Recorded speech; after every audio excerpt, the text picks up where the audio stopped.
Kung kaya kong buksan ng oven o hindi, kaya bitiwan mo ako! Meron akong pakialam!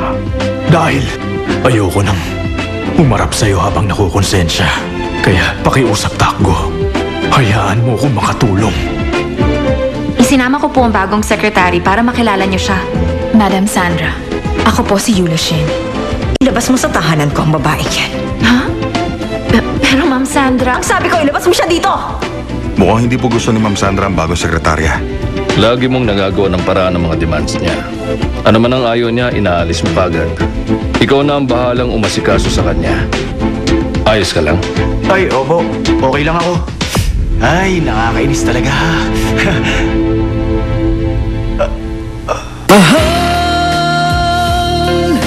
Mahal na mahal kita. Ang puso ko'y iyong asahan mong maghihintay.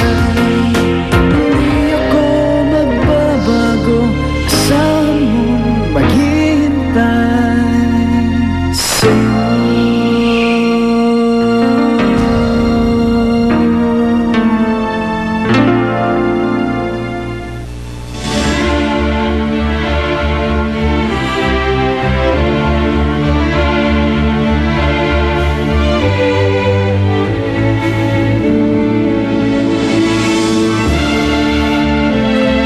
Bakit nandito kayo?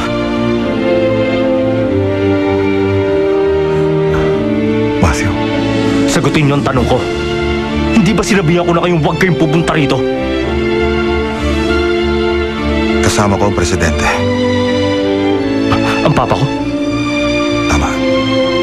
Sige na. Nasa loob siya.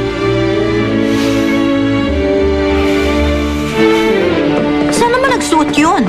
Conrad, nasan ka? Saan ka ba nagpunta? Teka, sigurado ka bang nandito si Conrad? Siyempre sigurado ko. Ano ba akala mo sa akin? Nag-uulyanin na? Nakapagtataka naman. Ang sabi ko sa kanya, hintayin ako eh. Hoy, hoy! Jacob! Jacob, nung pumasok ka ba?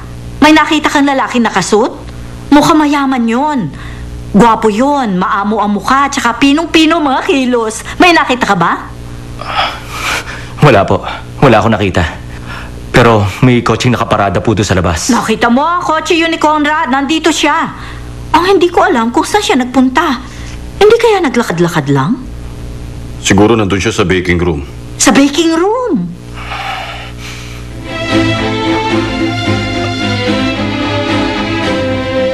Ayos ka lang ba?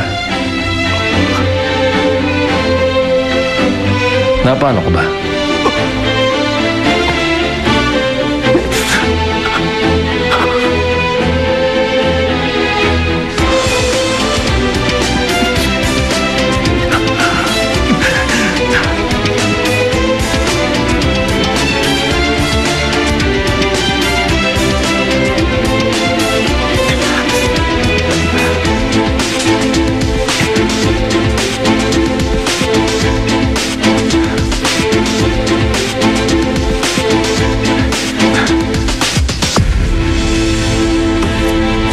Hindi, wag na po. Ako na po maglilinis yan. Isa ka ba sa mga apprentice dito? Opo.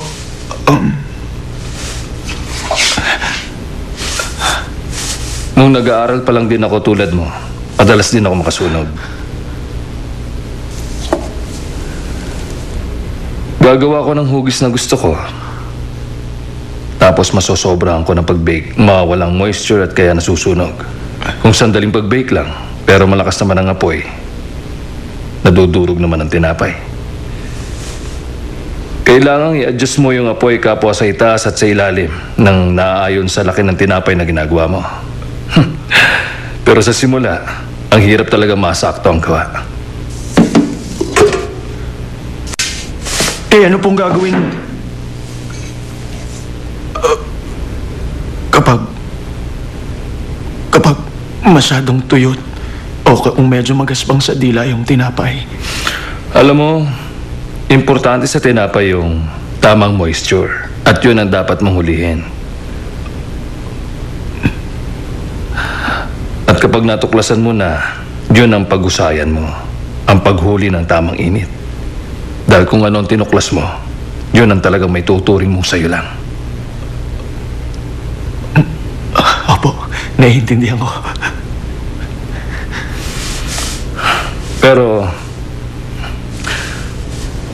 kailangan mo muna maglinis ng mukha.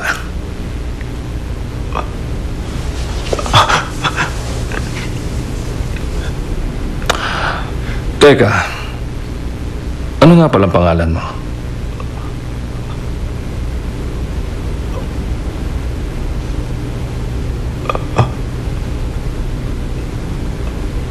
Ano po? Tawagin niyo na lang po akong Mr. Kim. Sa palagay ko, isa kang mabuting anak.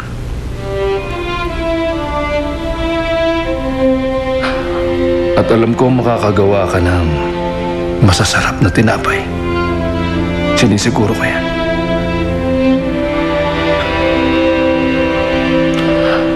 O sige, nagpapaalam na ako.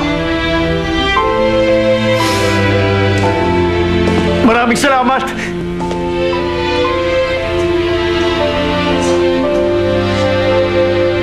Hindi ko po kalilimutan ang itinuro niyo sa akin. Salamat po, Mr. President!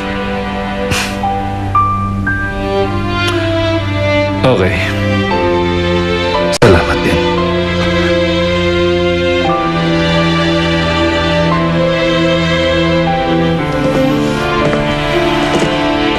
Oh, nandito ko pala, Conrad. Oo, Rodrigo. Sumilip lang ako dito. Pero pababa na rin ako.